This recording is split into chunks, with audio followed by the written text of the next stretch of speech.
Welcome in, everybody, to another episode of Back to You.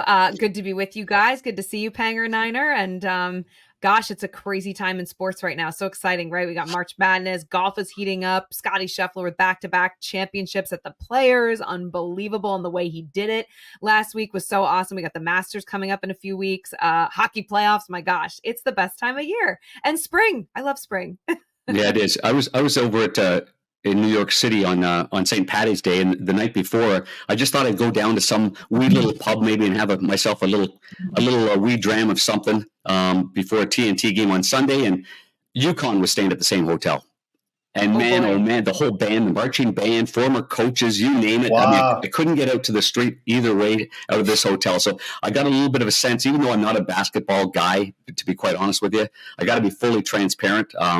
I was never good as a kid. That's probably why I didn't gravitate to it. But there's something exciting about that, about March Madness, about seeing with the Frozen Four, everything that's going on. It's an exciting time of sports for sure. I'm looking forward to it.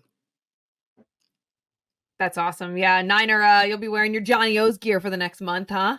Oh, this is the perfect time of the year, not only for sports fans, but for a Johnny O fan. We obviously launched, Johnny O launched the women's line that you mentioned, KT, this month. We've got the NCAA, so go to johnny-o.com, get your NCAA stuff. We're ramping up for the hockey playoffs. I was actually just in the store here at Scottsdale, Carolyn, this weekend. It was packed. They had everything out.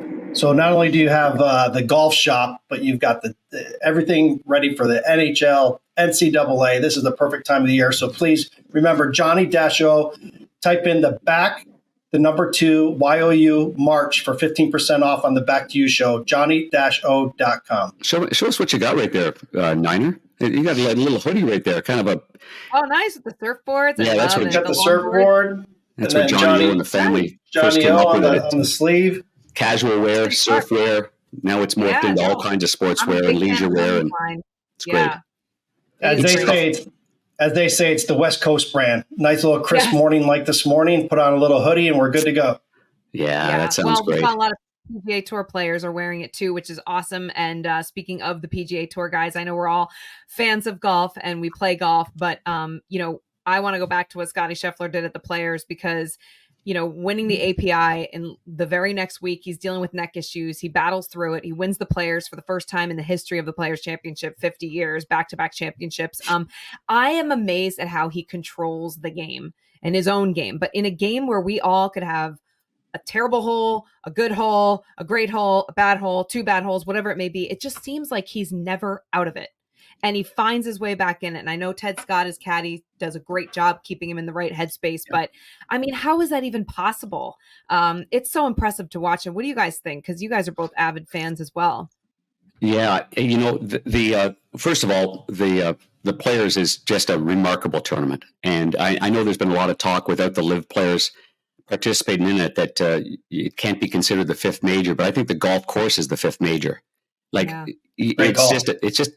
I've never played it before, but you have got to think your way around that golf course. And I'll say this about Scotty Scheffler, when you watch him, he doesn't try to overpower the golf course. He thinks the golf course around, almost like a guy that doesn't hit it far. Like Brian Harman's my favorite golfer now on tour. It's because of his size. It's because he doesn't have much hair. Maybe his ears look like mine a little bit with that golf hat on. I'm not sure, but I love the way the guy thinks the golf course. Well, he has to because he's not long. Well, Scotty is long, but he still thinks it, and I think that's exactly what Pete Dye wanted when he built it. And you remember when Pete Dye first started building the railroad ties, and there was a lot of controversy with the way he designed golf courses. And until I went to Scotland and Ireland and spent a lot of time, did I fully appreciate what went through Pete Dye's mind in building golf courses. So I guess I'm going back to the thinking part of Scotty Scheffler, the never getting too high or too low. The putter got going. Remember, his putter's been a bit of an issue for a year, but yet still the guy manages to wheel the ball in the hole. And I think he was using a tailor-made mallet, going back to that with just a different grip. But man, oh man, that was just so impressive that he could just fire that and was it 64 or 65? It could have been 64, right? 64. It was 64. Yeah. It could have been 63. Yeah, I mean, anyway, remarkable. Remarkable iron player. You mentioned Brian Harman. I love the shot he had on 18 on Sunday out of the pine needles. and he just, I mean, and the smile he gave, like, oh my God, I just did that. And he puts, he had a putt for birdie. Unfortunately, just barely missed it. Would have put him in contention for that playoff with Scotty. But I love that shot. I love seeing the smile. Like, even these guys get the pressure they're under, and then the relief they get and the smiles you see when they hit a good shot. It's like, oh, they're just like us. I think he was actually a little surprised because coming out of the pine straw, the ball shouldn't check up the way it did. He was expecting one more little big bounce to get to the hole a little closer. But still, what a remarkable shot. And then, talking about the pressure of the game, I mean, how about Wyndham Clark on 18? How does that ball not drop? How does it not go in?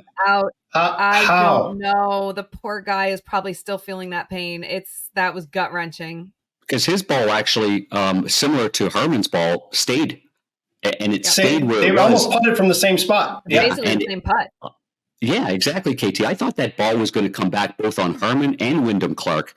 And, I've been on my way back from a TNT game. I fired on the Netflix swing. What's the documentary? What swing? Full swing. Full Swing 2. And it was remarkable going through Wyndham Clark's decisions in having a sports psychologist guide him through different areas. And then to see it now, because that was obviously done prior to it, but see his mental strength is impressive. And I thought we were going to a playoff for sure. And what great drama at the TPC in Port Vedra to have a playoff there. And I noticed, did you guys see Scotty Scheffler that they built in the practice they built the 17 practice. Yeah, that is great, isn't it? The exact same yardage as the 17th, and that's what he was working on between putting and hitting those little probably 52-degree gap wedges into there. That was outstanding. Great drama. Panger, you mentioned the course too, Pete Dye course. I had the pleasure of playing it one time, and for a right-hander, righties usually play a little cut. How about everything had to be a draw almost? And for them to change their game the way they do it, I mean, they can move the ball like it's nothing to them, but it's really cool to see something different and how they play a draw, especially over the water on 18 and things like that. So, but on 17 though, that would be a tough one for me because I hit a bit of a draw with my iron and the hole being cut to the far right. I mean, these guys had to favor the left side and had to hit some kind of fade so that it funneled down there and then it tried to roll down to the right. And, I think who was it that missed? They were both tight. Well, I guess it was Brian Herman. He missed a very similar putt on Xander did too. Exactly. And Schauffele did as well. Yeah. That was good stuff. Yeah. It's great. And I guess I'm going to go back, KT and Niner, to the golf course. And this is just my opinion on Live, and I'll leave it at this. I know they don't play, they don't play 4 full rounds, which is mentally exhausting. Can you imagine going 4 rounds at that golf course? But also it's the golf courses that the PGA Tour has. The golf courses are iconic. There's difficulties, the quality of, and this was probably an easier setup because of the rain that they had and early on. It didn't dry out quite as much as we've seen it in the past. But that's what's great about the PGA Tour. It is the golf courses, and when I'm watching, I watch to see which golf courses they play at, and whether I've played at it before or just seen it time and time and time again. Yeah. That's what makes the PGA Tour the most competitive tour out there and the funnest to watch. Indeed. And speaking of golf, we have to remind our friends, our listeners, you can listen to us on all platforms now. And also you can get 15% off at Miura Golf. Our supporters at Miura Golf have been so generous. They're offering 15% off to all of our Back to You listeners. That's the back, the number 2, the word you, and the number 15 is the code for 15% off of anything at Miura Golf. So thank you to them. Guys, shifting gears, we're all keeping our eyes on hockey this month. The race to the playoffs is on. We are so fortunate as we continue to celebrate Women in History Month this March to be joined on this episode by Kim Davis. She's an executive vice president at the National Hockey League. She is in charge of all the growth initiatives, inclusion, diversity. She is a force. I've known Kim a long time. I truly admire her. She was an executive at JP Morgan Chase and their foundation for a long time before switching to the NHL. So very curious to get her thoughts on basically changing careers, pivoting from the banking world to the sports world and hockey and how she navigated that. Also, she was a leader during the pandemic. She was a leader for the NHL, really instituting these initiatives for inclusion, diversity and all the things we were going through during the pandemic and continue to go through. She is at the forefront of it with the National Hockey League and with Gary Bettman. So really excited to be joined by Kim. It was a conversation I had directly with her. So I hope you guys enjoy listening as well. And Kim Davis joining us now. It's so great to see you, Kim, and such a great time to get you on the podcast because we are celebrating Women in History Month, and March is such a great month for all of us to really just focus in on what we do and being role models, and you are certainly a role model to so many. So I appreciate you coming on the show, and I guess I'm going to start off with just the importance of Women's History Month and what it means to someone like you and in the position that you're in. Yeah, thank you so much, Kathryn, for having me. It's so important that we amplify and celebrate. And the question around what this means to me, I really think about it from so many dimensions. I guess the first dimension is just thinking about the amazing sheroes in my life. My grandmother, my mother. I have so many amazing examples of women who were trailblazers. And so to be able to sort of stop and pause and take a moment to celebrate women of all walks, people in your personal life, people in your professional life, is always very, very important. And I think both women, men, boys, and girls need to hear those stories. Mm-hmm. Yeah, they do indeed. And I would love to actually go back to, you mentioned your family and the upbringing you had. And I want to go back to your college days because having gone to Spelman College in Atlanta in the late 70s, a private, historically all Black women college university, what was that like for you during those years, being in that kind of a environment? Do you think it helped you grow more, just knowing that you were kind of isolated in this unique setting? Yeah. First of all, I'm a huge proponent of single-sex education, particularly in those critically important formative years. My daughter went to a single-sex high school, and I think it really helped to shape her confidence and her sense of power during those years. For me, Spelman was an amazing experience. Often when people think of all women and all women of color schools like Spelman, they think it's a monolith. But I think what you learn being in those environments is that there is great diversity across so many dimensions that we don't think about. Socioeconomic diversity, for example. There were women at Spelman that came from rural parts of Georgia and Alabama, and there were girls there whose parents were ambassadors, right? So the socioeconomic mix was amazing. It was an opportunity to be affirmed around people that are like you. Representation counts. We talk a lot about that in hockey. But we need to talk more about that in life. Mm-hmm. When you see yourself, you really believe you can be it. Billie Jean King says it all the time. She still says that.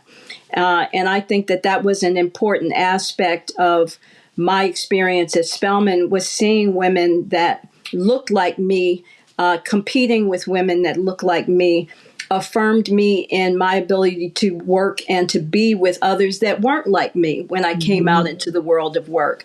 So yes, it was a very important moment in my maturation. And my grandfather has pictures of me running across Spelman's campus when I was 5 years old. My great-grandmother's sister was in the first graduating class of Spelman in 1895. So this was a real legacy for me. Absolutely. Oh, that's so interesting. And I was very curious to ask that question because I too went to an all-girls private Catholic high school. And I know for a fact that helped shape me and give me the confidence that I needed. And then to continue in college where I went to a public university, it was really the first time I was exposed to that setting. But I was mature enough and had grown enough in a safe place, I would say. And I just think with girls and young women today growing up with so much out there on social media and so many distractions, you can lose your confidence so easily. So that's very interesting that you had that response, that it did help you to grow and flourish in those formidable years, as you say. Mm-hmm. Yeah, no question about it. Looking forward to, and you mentioned about the NHL, and I do want to get into your position because, your official title is Executive Vice President of Social Impact, Growth Initiatives, and Legislative Affairs. So can you kind of just I know there's a lot of titles in there, deservedly so. Yeah. Your footer on your emails is quite long. Can you tell me a little bit, just sum up for our audience, what exactly that means for you on a day-to-day basis? Yeah, what's exciting about my job is that no 2 days are the same. So, in simple terms, the work that I do is really about helping to grow the sport through those dimensions of growth that are going to be important to the future of our sport. Dimension one is the future of youth participation. And so I have responsibility for helping us attract more young kids to our sport, because we know that when kids play our sport, they are 3 to 5 times more likely to be fans. So youth participation is an important part of our growth strategy. The second dimension is around culture. How do we create a culture that responds to the differences in the demographics that are going to shape the future of our sport and our society in a way that makes hockey both accessible but exciting and delightful for those people that want to play the sport and those that we want to attract to the sport. The third dimension is around multicultural marketing.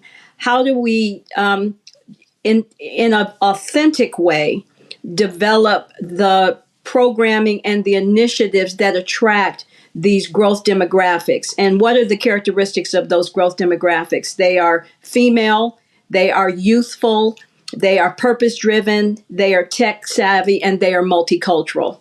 So those are the areas that I spend every single day focusing on, from speaking at Wharton to MBAs, about what our sport is doing, because many don't know that we are in the business of thinking about the long-term growth and viability of our sport, to being in a club with owners and presidents talking about the growth demographics in their markets and how they can authentically attract and retain those demographics. So I love my job because there are no 2 days that are the same.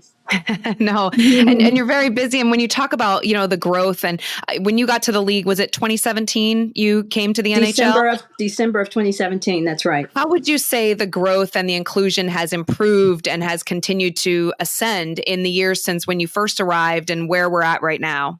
Yeah, one of the first things I did when I joined, which I think is important in any business, was to put the data in front of our owners and our leaders. I had done work in previous life with the Brookings Institute, Dr. Bill Fry, who has been collecting demographic data across North America for the past 20 years. And so he's a personal friend. So I asked Bill if he could take all of that work that he had done and overlay our 31 clubs and see what the growth was going to look like in those markets. And when he came back with the data, it was stunning. Of those 31, because Seattle wasn't a club yet. Right. Of those 31, 23 of those markets already, both Gen Z and millennials, multicultural groups were a majority. Wow. And that data we had not even collected at the NHL. So I then went around visiting club presidents and CMOs and exposing them to the data. And it really created this movement that I talk about now. People always ask me when I speak, what kind of resistance did I get when I joined the NHL? And I honestly say, I didn't get any resistance. What I got was people who just didn't know and understand that this is what was going on and this is what we had to prepare for. Wow. And as a result of that, we have really been on this movement of making sure that our sport is ready for the future that is here now, right? This is not something that we have to wait for 2038 to happen when it's going to be a majority minority in this country. That's happening already in many of our markets, and our clubs are responding to that in a way that is helping to grow our sport. That's incredible. Part of that here and now, and I would love to get your take on it, is this PWHL. I mean, we finally have a place where women can come out of college, they can get drafted, they can play on a professional team. I was at the Boston, New York game at UBS Arena on Monday. We did an all-female broadcast from there. I met so many of the athletes and the women that are a part of the PWHL and the general managers. And, I'm amazed at the participation of women in sports right now, whether it's basketball, it's hockey. Are you as impressed as I am seeing the growth of the PWHL and further the other women's sports that we're all watching right now, and the Caitlin Clarks of the world, but just where we're at with women's hockey and how there finally is a place, it seems like, for sustainable growth? Oh my God, there's nothing more exciting for me than that. I mean, having responsibility for youth participation over these 6 years that I've been here, I know that girls' participation is growing at rates faster than boys' participation in both the U.S. and Canada. And we have continued to promote girls' hockey with this fear, to your point, that as those girls were maturing and going to college, that they weren't going to have a professional league to play in. Right. And so I am so excited that the ecosystem is now fully realized. And that when a young girl gets on the ice, she can aspire to be a professional hockey player. So, we've been working behind the scenes a lot to help make this happen. And in fact, 2 weeks ago, we took the PW team to Capitol Hill and introduced them to many of our relationships so that they could establish a relationship to talk about the work that they are doing and going to do with legislators on both sides of the aisle across the country, so that the economic value that will accrue over time will be realized in these various states. Yeah, and it's just amazing. There are 6 teams now, possibly down the road. We'll see some expansion with that. But those 6 teams have had tremendous support in the arenas. I mean, packed buildings. And you mentioned young girl. I mean, there's 60,000 registered females in the United States right now playing hockey. And, 37 collegiate club programs, 86 NCAA Division I programs and 2 programs. It's here. And it's here. I'm wondering, I want to get your perspective on how do we keep it here, right? Like the leagues in the past have not been able to be sustainable in women's hockey, but we actually have one now that is. So what do you think is going to keep it in place and have the sustainability that we need? First of all, I think the leadership of the PW has been so smart in waiting for the right kind of investor who understood that this was a long game. And so in Stan, they now have a team. And of course, with Billie Jean and Alana helping to guide that, they've got the right economic model in place, understanding that they aren't going to probably turn a profit in 2 years, but that it's a long game. So that's hugely encouraging. Secondly, they're putting together the right kind of leadership team who understands not only the sport, the X's and O's, but who understands the market, who understands what sponsors are going to be looking at and what sponsors are going to want. And so I think they're building the right kind of momentum across their business platform. And thirdly, they are a community-based model, which I think is so smart and so important, advocacy-based model. They are doing it the right way. They are engaging the community. And if you look at many of the successful NHL teams, you look at Tampa Bay and how Mr. Vinnick used a community-based model to build out his platform and that business in Tampa. It's a winning model. So I think they have all the ingredients for success, and now it's just going to be having the patience to see it through and to stay, with the long game. This whole notion of a movement, I think they really, really get that, and that's the way they're approaching it, and it's very exciting.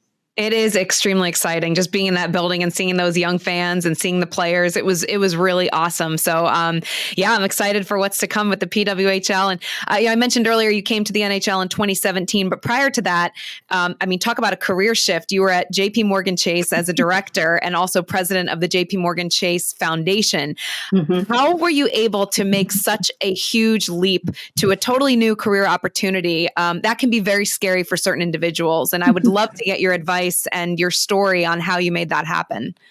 So my last role before I retired from JP Morgan was president of the foundation, but I'd been there for over 20 years and had done many, many roles, both in profit centers as well as in staff roles and consulting roles. So I had a varied background. And then I was a consultant with an advisory firm for 5 years. And I think that all of that experience and working with CEOs as part of my consulting work and working for 3 CEOs during my 20 plus year tenure at JP Morgan gave me a level of courage that I think I was able to bring with me to the NHL. But more important than that, it's the fact that often we don't understand that skills are transferable. And so while I didn't know hockey, I did understand business and the fundamentals of building a business that was going to help us grow the sport. Mm-hmm. And I was able to learn hockey. I'm never going to be a hockey expert, but I've learned a lot about hockey over these 6 years. And I think just being in the game, being in business for so many years gives you a level of courage and confidence that has been very helpful to me in transitioning into a completely new industry. That's so interesting. Like you, I didn't know hockey at all. I didn't follow it growing up. I was an average fan, and then I got thrown into a position up at Nesson in my early broadcasting days, and I used just my skills of being a television host. And the next thing you know, 20 years later, I've made a career in hockey. I've kind of picked up the game between now and then. I'd say so, my friend. But you are yet another example of transferability of skills, and I think that's something we have to continue to tell young people, particularly young women, that you can build a skill set that you can transfer across a number of industries. And I think that we are now at a time when young people have a level of confidence around doing that maybe my generation may not have had. Yes. And how much of an impact did mentors play along that journey that you had, and who maybe could you single out as being really big mentors of yours that helped push you forward in those certain circumstances? Yeah, mentors are critically important to success. They have been that to my career. I always distinguish, though, between a mentor and a sponsor. I simply say to young people that a mentor tells you and a sponsor sells you, and you need both. Those people who sell you, who are in positions of power and influence, who can help navigate your career. I had a number of sponsors who, it didn't matter how good I was, I needed someone in a position of power to help both amplify who I was and also to navigate my career. And those have been the moments where I got the big opportunities, both at JP Morgan and in consulting. And I would say that Gary Bettman has been a great sponsor of mine coming into the NHL. It's because of him that I was able to build quick credibility with the clubs and the owners, because he said, this is someone I hired. I have confidence in her. I know that she is here to do a job. And because of that, people were willing to hear me. And then, of course, I then had to use my own capability to prove it. But often we don't get the opportunity because we don't have someone that is sponsoring us. Yes. Interesting deciphering between the two. I can appreciate that. And also, I always say, too, it's as important to have male allies as it is female allies. We absolutely, because most of the time in many industries, they're the ones with the big seats at the table. And if they're there pushing you forward, that that can only mean good things for your career. And then, the sky is the limit at that point once you have that. So, Kim, I know you're very busy, but I do want to get your thoughts before we go. Just, this is an exciting time of year in hockey. The playoffs are right around the corner, and then it just becomes literally a competition for the greatest trophy in all of sports, as we know, that Stanley Cup being hoisted in June. What do you look forward to most this time of year? Well, what is so exciting is every day to see what it's going to take for, one of the teams to take a spot. And I know. I love watching the stats. Well, this one will be in if this one loses and this one wins, So I know. that is exciting to watch, and to see how close the brackets are. Really, I think is exciting. But of course, 16 teams, and then down, like you said, to the final two who go for the amazing cup. And I just love going to the games during Stanley Cup season. It's just so much fun to watch our fans and our fans in waiting, people who never thought they would love the sport, who are getting interested because they see the excitement. So it's a wonderful time, and I'm all for it. I'm going to be in Nashville next week with the Predators, speaking at their sponsorship summit, and I'm just looking forward to being out in the marketplace. Yeah, that's a great place too to be at Bridgestone Arena. Oh my gosh, the fans down there are wild, and very exciting season for them this year too. So yeah, oh my gosh, well, enjoy your trip to Nashville. I'm sure our paths will cross over the next couple months for the playoffs. I look forward to seeing you in person. But thank you so much for taking the time to join us, and such great perspective and great advice and insight from you, Kim. Always a pleasure. Thank you for having me. I appreciate it.